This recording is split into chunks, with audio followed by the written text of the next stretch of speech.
Om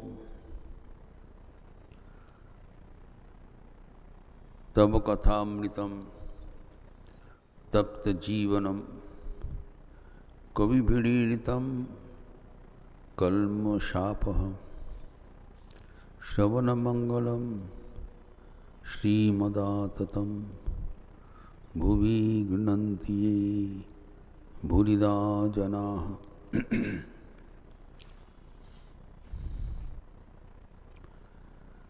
Let us resume our discussion on Sri Ramakrishna's spiritual discourses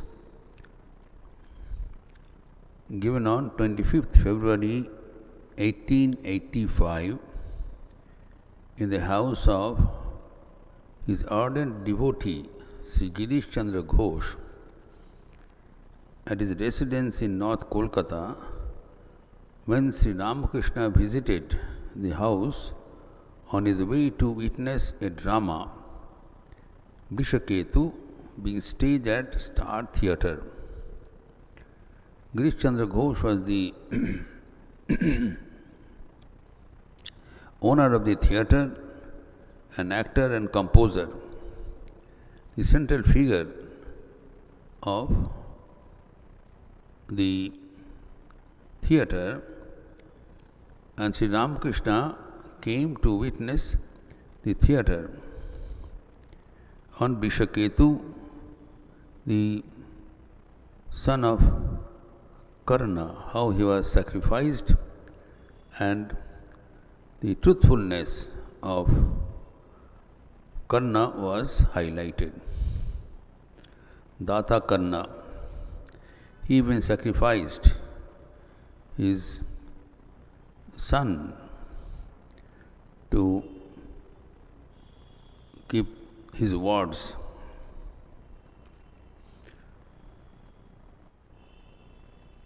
Now here, out of many important topics,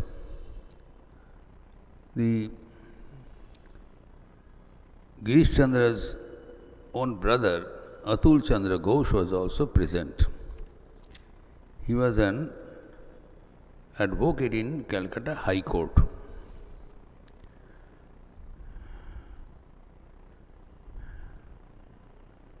Now to Atul Chandra Ghosh, Sri Ramakrishna gives a specific instruction. We are meeting after 3 weeks because last we met almost a month ago on 5th of November, and afterwards the next Sunday was the Kali Puja on 12th, and 19th there was a Bhavaprachar conference at Saharanpur, so I was away. So we are meeting after a long 3 weeks span. So let us recapitulate, because this section appears in the second part of the 5th volume, chapter 17, 5:17-2 in the original Bengali version. In the Hindi translation, it appears in the second volume of the chapter 107 in part 2 of the Hindi translation, Sri Ramakrishna Vachanamrit 207-2, and under chapter 32 of the chronologically presented English translation, the Gospel of Sri Ramakrishna. Excuse me.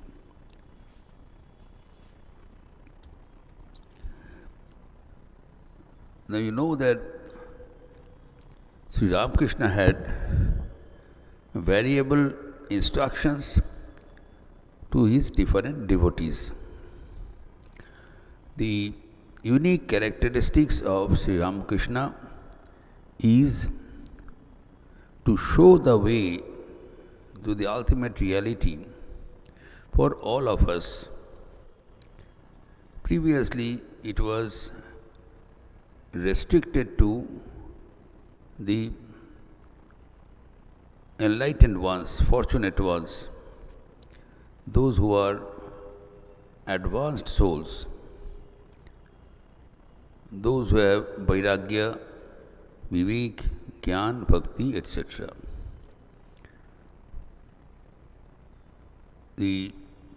Preferably those who had renounced the world became sannyasin. Because in the household there are a lot of duties and responsibilities the householders have to discharge, giving much less time for their spiritual sadhana. Whereas the sannyasis were supposed to be full-time. The aspirants who could devote their entire time for pursuit of God. So the life of sannyasis were used to be considered more convenient, they are more advanced people, closer to God. But Sri Ramakrishna came and broke all these barriers. He made God realization equally approachable by both sannyasis and householders. He didn't make any distinction. And to our utter surprise, he places the householders one stage ahead. They are better placed for God realization. And not only he said this, in his own life, he remained as a householder till the last day of his life, staying with his wife and discharging the duties of a householder. At the same time, he was the second to none sannyasin, ideal life. No one has seen such a brilliant renunciation ever before. A wonderful combination of a model householder and an ideal sannyasin, two in one. So he is giving the specific instruction to householders. So you have to accept that he not only proclaimed the excellence of householder's life, but also remained as a householder.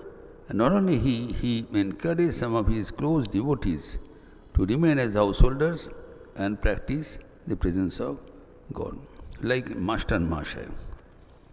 Master Masha wanted to become a monk, but Sri Ramakrishna forbade him. No, you are doing mother's work.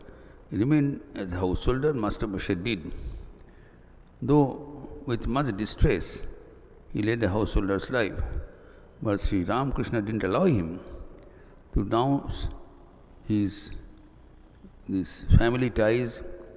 He told him to continue to live with his wife and children and do the requisite duties of a householder. So Master Mashai, Ramchandra Datta, Balaram Bosu, Girish Chandra Ghosh, etc., they were model householders in the family of Sri Ramakrishna. So what was the golden instruction he gave to Atul? Now we have observed that Sri Ramakrishna's message is as brief as possible and as vast as possible. It will be brief, but it will have that tremendous implication in those words. For example, he said in some other context, Shiva Gyane Jiva Seva. They serve the creatures as manifestation of the divine. Simple, very cryptic statement. Swami Vivekananda was present when these words were uttered. And after coming out of this congregation, he said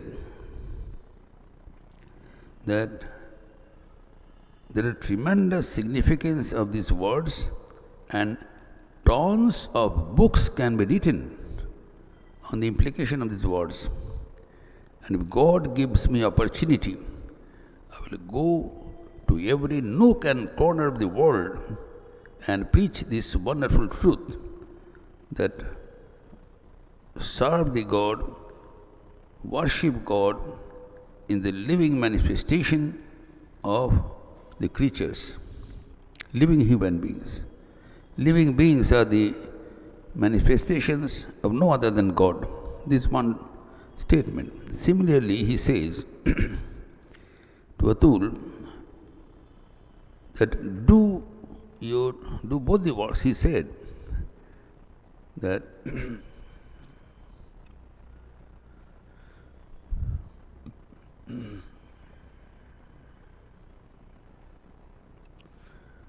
his counsel, advice to Atul was, do your duties in the world, at the same time develop your devotion to God. That's all, he said.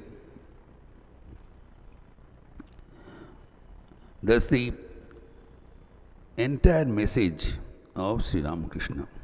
He tells us, I want to tell you is this. मैं जो कहना चाहता हूँ ये सब कुछ इस शब्दों पर आधारित है, ज़्यादा कुछ नहीं. All I want to tell you is this. Follow both. Perform your duties in the world and also cultivate love of God. Literally, it is easiest to understand what he is saying. All he wants to say is this, that follow both. What is both? Dharma and karma. Karma karo, do not shun your work, but not work alone. Our difficulty is we can do one or the other. When we engage ourselves to work, we forget God, and we think of God, we forget our work. He says, follow both. He used to give a very novel example. So we have two hands. Now, King Janaka used to, normally when a soldier fights, he fights with him with his right hand. Take a weapon, sword or anything, with the right hand he fights the enemies.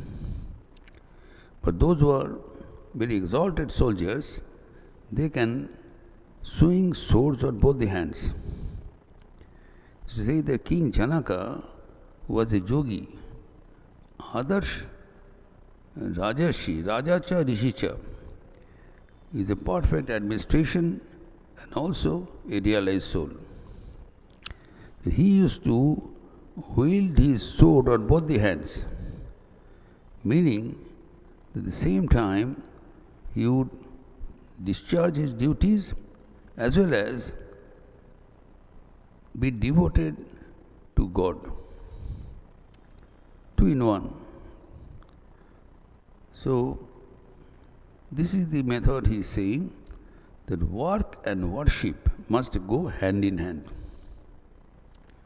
Normally we do only work or worship, but it should be the joint endeavor. The householders, they should do work as well as worship. Now, question is, in which order? How do you combine? So to start with, work and worship. You do work for some time and you call on God for the remaining time. Combine. Proportion the 24 hours of the day to some period for work and some other period for worship. Puja, job, dhyan, prarthana, one section, and the work which is being done by you as per your duties that is the second part. But in 24 hours, both parts should be completed. The time allotted, that you decide how much time you give. So first it starts with work and worship. Now secondly, when you are elevated, then what happens? This will induce work as worship. First of all, work was a material activity, non-spiritual activity, and worship was a spiritual activity. To combine both worldly activity and spiritual activity.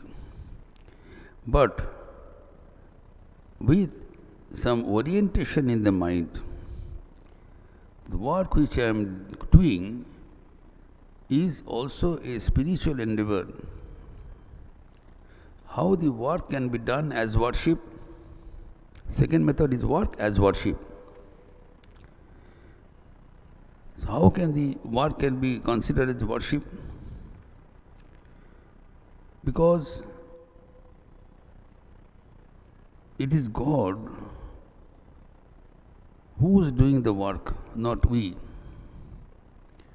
And the work is being done by Him as per His methods. So work, He is the doer. So whatever He feels required to be done, He engages us to get the work done. So the work has to be done being an agent in the hands of God. He is doing the work and work belongs to Him. The results, it is God's work. So necessarily the results of the work, fruits of the work will go to God. So you have to understand, it's a very deep message. Because the work, by its nature, is done through our gunas, Rajaguna, by dynamism. Now, by Rajaguna, we are doing the work and to fulfill some desire. As soon as you fulfill the desire, it generates another set of desire. It's an unending process. And this is doing the work. But how about worship? The worship can be done by an orientation of mind. The workstation becomes an upachar for worship. It should be done with a orientation of mind that it is what is the difference between our work and when we do something for ourselves, that is work. When you do the same thing for God, it is worship. When we prepare some food for us, it is cooking our food. But when you prepare some food for God, it becomes bhoga. It's an act of piety. It's a worship. When you offer something to God, that is worship. It's because it is done for Him. Work is same. The doer is the same. The material is the same. Instruments is the same. Attitude is different. When one attitude, it is mine, it is work, it gives into bondage. On the other hand, it is God's, made for Him, it leads us to freedom. कर्म हमें बंधन कर देते हैं और पूजा हमें मोक्ष प्रदान करते हैं. तो कर्म भी करना पड़ेगा, पूजा भी करना पड़ेगा. एक ओर से भगवान को पुकारना है, दूसरा ओर से भगवान को कर्म करना है. The karma belongs to, this is the next stage. First of all, I am doing the work for me. Work and worship. Next, work as worship. When this attitude matures, then work is worship. We don't have to do worship anymore. Whatever I do becomes an object of puja, dedication. No difference between work and worship. Work is worship, and it leads us to freedom, emancipation. So, this is the golden solution. Sri Ramakrishna says, we enrich your life by converting our endeavor into an act of worship.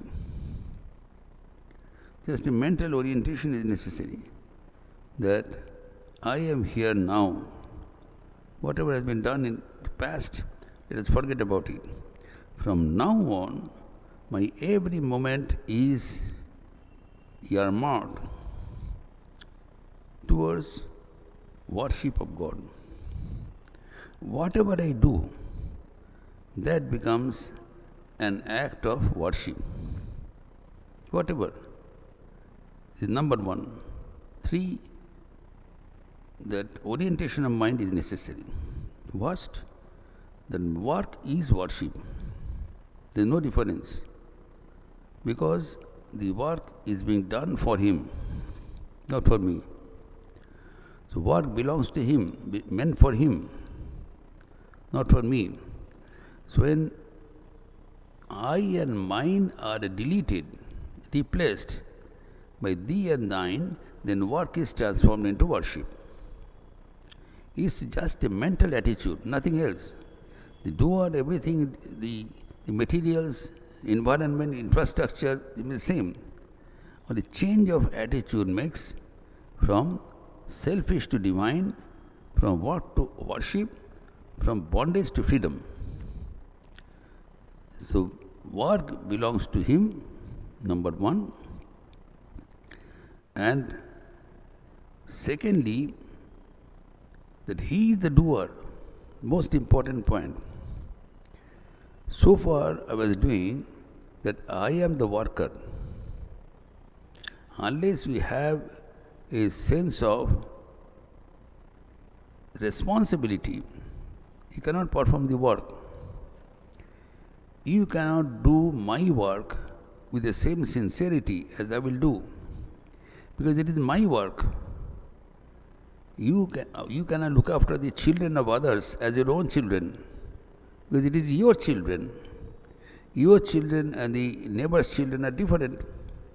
Wherever there is a sense of me and mine, there is more sincerity. When that attachment is not there, personal attachment is not there, then you cannot work with efficiency. That is the normal way of thinking. Some work is given to you. So when you do the work, there is my work, you have more sincerity. You cannot do others' work with same sincerity. But in reality, you are not the doer. It takes a long time to understand this simple truth. We have been so much obsessed with this ignorance that I am the doer. That makes the work as a source of bondage. Doing work becomes bondage for two reasons. One is the mentality of I am the doer, and secondly, the mentality of I am the enjoyer. Karta bhokta, whatever fruits are obtained, that belongs to me, because I was doing the work. First of all, I said nothing belongs to us. Everything belongs to God. We cannot take a single penny from this world when we leave. Everything remains. It belongs to God. It was and will be forever. It's a misnomer to think that something belongs to me. So when you work, the results go to God, not to me. So this we have to understand the work, though may be being done by me, but the fruits or the results go to God. It doesn't come to me, because it is His work.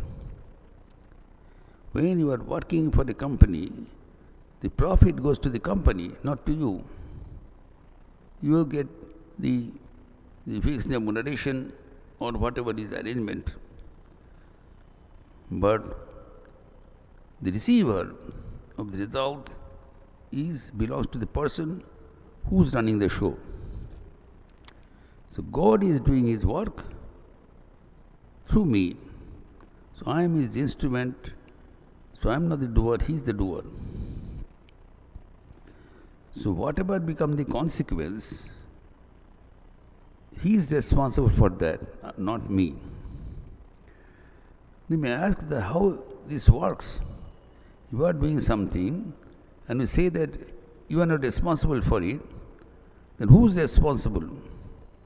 In reality, in truth, when God is doing the work, He is responsible. I am not responsible because I am not doing the work.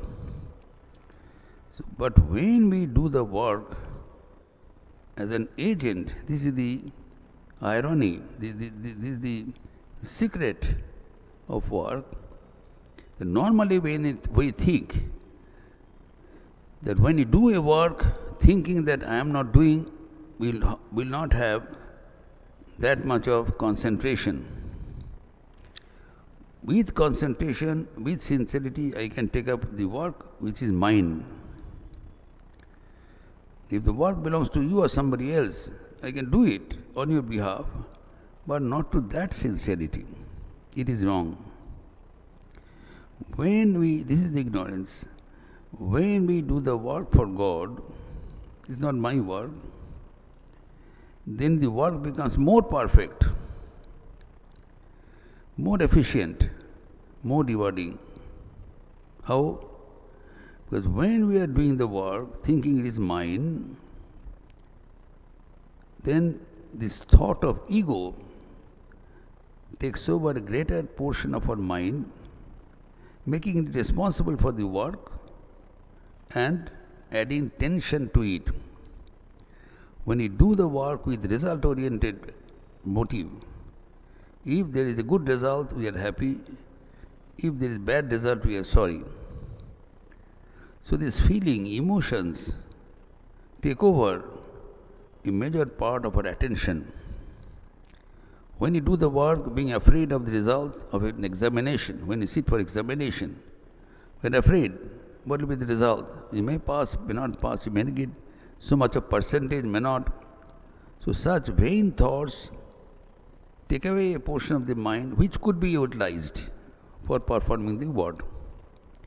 But if you could do the work with full attention, naturally the result will be much better. So when we do the work, we start the work and forget that I am the doer or it is my work, the results are mine. So this kartapan or bhoktapan, feeling that I am mine, I am the doer and the work belongs to me and mine. That is the root of all problems. So when we efface this feeling of me and mine, God is doing the work through me. Secondly, it is God's work. And thirdly, it is a puja, not work. It's my offering at the feet of God. Now, whenever you do some work, some result will be there, whether you want it or not. When we sow a plant, a tree will be there. A tree will be having fruits, good or bad. So that cannot be denied. But when we are growing the plant, the orchard, for someone else, naturally all the offspring, all the outcome of the market goes to him, not to me. So I am doing the work on his behalf. The results go to him, good or bad. I am free. That is the secret of work. So here, with that same attitude, if you remain in the world, then you will become very successful householders. This has been said, that while remaining in the world, you follow both the chairs. One is as a householder, which has been very briefly said, that it is dependent on the householder's duty to serve all. That is the duty, serve as thinking of God around. So whatever duties are earmarked, individually duties will be variable. It doesn't matter. But the householder should perform the work. Simple one statement. Do your work. Perform your work. Number one. And next is cultivate love for God. So when you work on behalf of God, then there is a reward for the work. Suppose a servant is working, he gets some salary, remuneration in exchange of something. So when you do the work for God, God naturally feels obliged because you're doing His work. So when a God comes and asks, what do you want in exchange? What do you want? You are doing my work. So God wishes to offer us something in return. So that we get through our prayer. When we pray to God for something, God fulfills the prayer and in exchange we do His work. So when God is prepared to give us something in return, we have to think, what should we expect? What should we ask? Whether we get it or not, that's different. But what should be our prayer? What you should ask for from God? This is His giving, that ask for devotion. Bas. Do your work and seek devotion from God. Because whether you ask it or not, everything will be provided by God automatically because we are His children. A mother's duty is to protect the children. Children need not ask. If a child is dumb, गूंगा, क्या उनका जननी उनका ख्याल नहीं करेगी? ये बोल नहीं सकते हैं. जननी को पता है उसको क्या चाहिए होगी. This is a common fact. And God is our own. He is the protector. He is our father and mother. We need not pronounce what we want. He is automatically provided. So then what should we ask? Ask for devotion, so that we may love God in this very life. That is the ultimate reward we may expect in this world. In this world, the most exalted, the most pleasurable experience is love. Prem. Every one of us have enormous love within us. God has given us. And this love has been given so that we can exercise this love and be happy. We are born here to be happy, not to be miserable. We are children of the divine. We are children of the immortal bliss. Shrindanta Vishe Amritasya Putraha. We are children of immortal bliss. आनंद के संतान है. तो अगर आनंद के संतान है, आनंद में रहना चाहिए. आनंद में रहने के लिए दिल में प्यार रहना चाहिए. प्रत्येक के दिल में अनंत प्यार है. The tragedy is we misuse that prayer. We abuse that prayer, that love. We offer our love to the world, the worldly people. World extracts love from us, sucks the love from us, and give us frustration in return.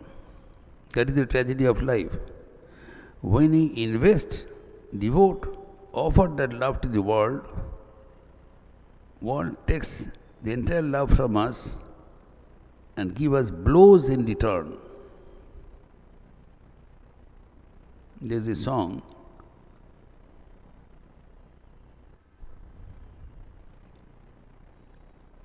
जाने वो कैसे लोग जिनको प्यार से प्यार मिला, हमने तो जब कलियां मांगी कांटों का हार मिला. That is the love song that we are hearing from childhood. Same thing happens to all of us in reality, in the tragedy of life. We have enormous love. We give to our kith and kin, our friends and our lovers, beloved, our children, wife, everything we give, and we become, हम देवलिया बन जाते. We become exhausted and get blows in return.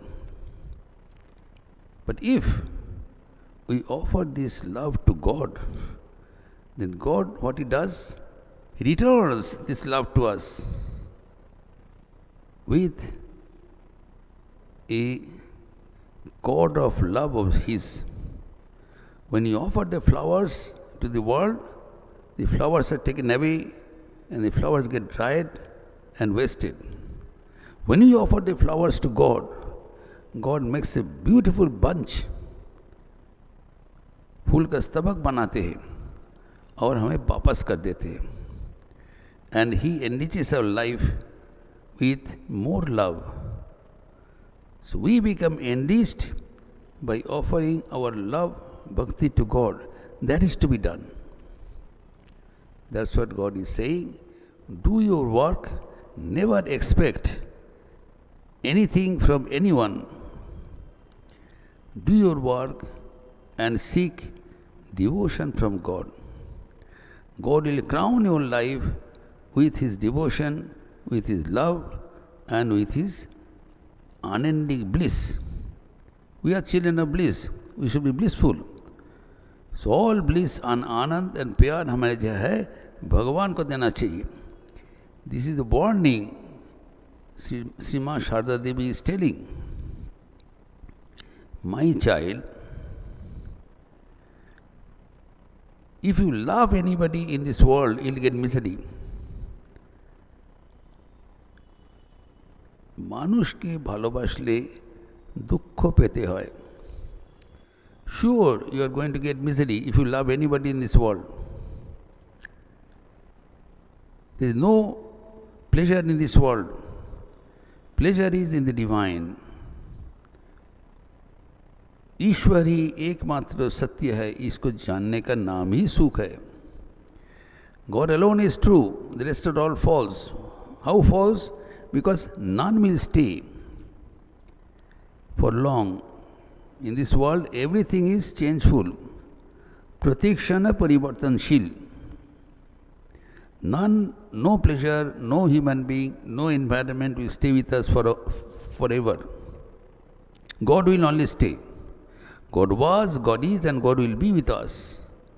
So have all your rishta, relation, this our loving bond with God alone, this will never be untied. We are ever connected with God and our life will be ever blissful. So with this golden statement, Sri Ramakrishna enriches the life of the householders. Now, there is a question that is it possible for all? Because it is heard that only the Brahmins are qualified to realize God. This our orthodox people, they are on the opinion that they need some qualification. All are not equally eligible to reach God. This is the dictum of the Orthodox people. So there was one Brahmin neighbor in this congregation. He is putting this as a question. He was saying that we will do the work and as for devotion, and he was saying it is for one and all. But then how about the qualification? Are they all qualified?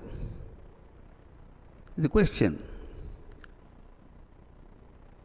Sri Ramakrishna is replying to the question in a very fitting manner, which we'll discuss in our next Sunday class. Niranjanam nityam anantarupam bhaktanukampa dhrita vigraham vai ishavataram parameshamidyam tam Ramakrishnam shirasanamama. Om Shanti Shanti Shanti Harihi Om Tat Sat Shri Ramakrishna Arpanamastu.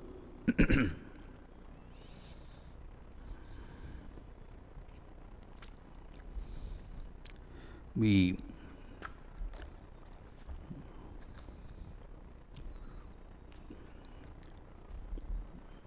close the meeting with the chanting of the Lord, but we'd like to remind you that today is the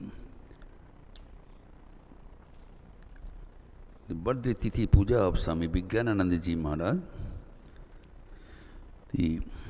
one of the closest disciples of Sri Ramakrishna. And topic for the discussion this evening is the life and message of Swami Muktinathananda, the architect of Belur Math Temple. And tomorrow there is Ras Purnima, also Guru Nanak Jayanti. So there will be a special discourse on Srimad Bhagavatam in the evening after evening Aarti, as well as Shamnam Sankirtan tomorrow. And the topic of discussion would be the significance of Ras Leela in today's scenario. Ras Leela ka Tatparya is for tomorrow's evening discussion. We close now with the chanting of the Lord. Please join with me. Hari Om Ramakrishna, Hari Om Ramakrishna, Hari Om Ramakrishna, Hari Om. Hari Om Ramakrishna, Hari Om Ramakrishna, Hari Om Ramakrishna, Hari Om. Hari Om Ramakrishna, Hari Om Ramakrishna, Hari Om Ramakrishna, Hari Om. Hari Om Ramakrishna, Hari Om Ramakrishna, Hari Om Ramakrishna, Hari Om. Hari Om Ramakrishna, Hari Om Ramakrishna, Hari Om Ramakrishna, Hari Om. Hari Om Ramakrishna, Hari Om Ramakrishna, Hari Om Ramakrishna, Hari Om.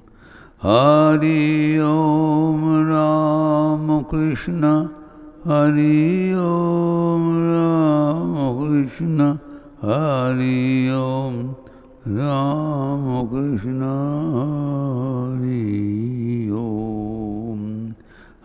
Hari Om Ramakrishna Hari Om Ramakrishna Hari Om Ramakrishna Hari Om